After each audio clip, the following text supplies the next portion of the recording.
All right, today we're going to unpack a framework that's, well, it's a total game changer for personal and professional effectiveness. And look, this isn't about quick fixes or the latest productivity hack. We're talking about a deep internal shift based on principles that have been proven to work time and time again. Have you ever had one of those weeks, you're just spinning your wheels, constantly running from meetings to emails to tasks, but when you finally stop and catch your breath on Friday, you can't help but wonder, did I actually accomplish anything that really matters? That feeling hits on a huge struggle for so many of us. So what really is the difference between just being busy and being truly effective? Well, the answer lies in a really powerful shift in how you look at things.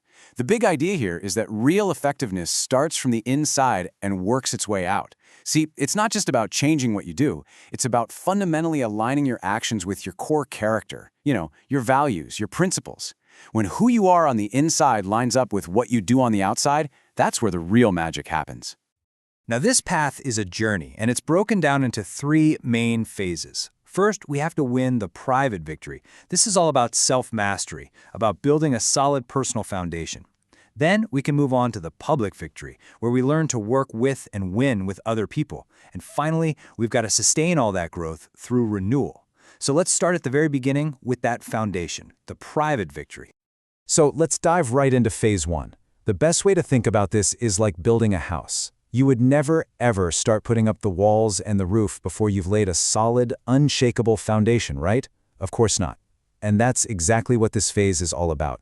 It's about mastering yourself first, before you can ever hope to lead or collaborate effectively with anyone else. The very first habit, and maybe the most important, is to be proactive. A reactive person is kind of like a puppet. Their mood, the weather, what other people do, all those things are pulling their strings. But a proactive person, they're the one in control. They understand that between what happens to them and how they respond, there's a little bit of space. And in that space lies the power to choose, to be driven by their values, not just their conditions. Okay, so being proactive puts you in the driver's seat. But where are you driving to? That's where habit 2 comes in. Begin with the end in mind.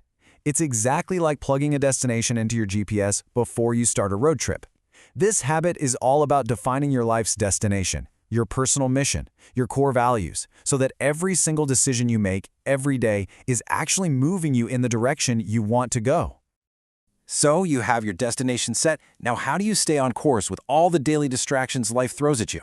That brings us to habit 3, put first things first. This is the habit of getting things done. It's about the discipline to prioritize what's truly important, like studying for that big exam, over what just feels urgent, like another notification on your phone. It's where the rubber meets the road. Once you've got that strong personal foundation locked in, you're ready for phase 2, the public victory. This is where we make the big shift from me to we. It's where we discover the incredible power that comes from working together, the truth that our biggest wins in life almost always happen when we collaborate with others. The heart of the public victory is habit 4, think win-win. So many of us are taught to see life as a competition, right? A zero-sum game, where for me to win, you have to lose. But a win-win mindset flips that on its head. It sees life as a place for cooperation. Instead of saying, I have to get the best deal, a win-win thinker asks, how can we find a solution where we both walk away from this feeling great? It's a belief that there's plenty for everybody. Now, the key to getting to those win-win outcomes is a huge shift in how we communicate. That's habit 5. And let's be honest, most of us don't listen to understand, we listen to reply. We're just waiting for our turn to talk. This habit flips that completely. You first listen with real empathy, trying to see the world from their point of view. Only after they feel truly heard and respected can you then present your own side. It's a small change that can transform every single relationship you have. And when you put a win-win mindset together with that kind of deep, empathetic listening, something really amazing happens. You create synergy. This is where the magic of collaboration really comes to life. It's this wild idea that 1 + 1 doesn't just equal 2. It can equal 3 or 10 or even more. It means creating something totally new, something better than what any one person could have done alone. So what is synergy, really? It's the habit of creative cooperation. It's not about just putting up with people's differences. It's about actively seeking them out and valuing them.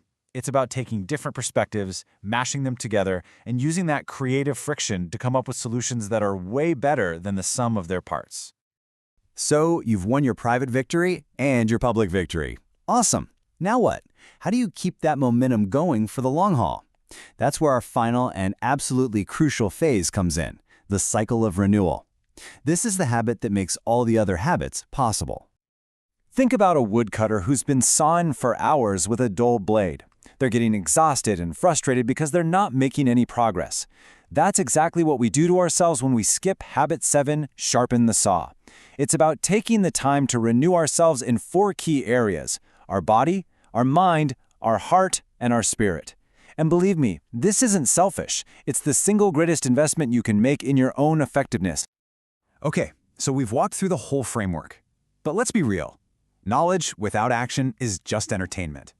Real change only happens when you start taking small, consistent steps.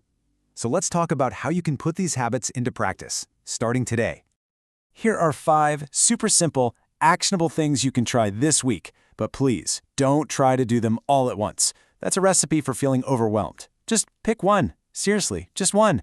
Maybe you focus on empathetic listening in just one conversation.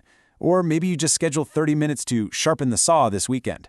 The goal isn't to be perfect, it's just to start. Pick one and go for it. If there's only one thing you take away from all of this, let it be this. Your success story isn't written by your circumstances. It's not defined by your job or your past or what other people think. It is written moment by the choices you make. You are the author.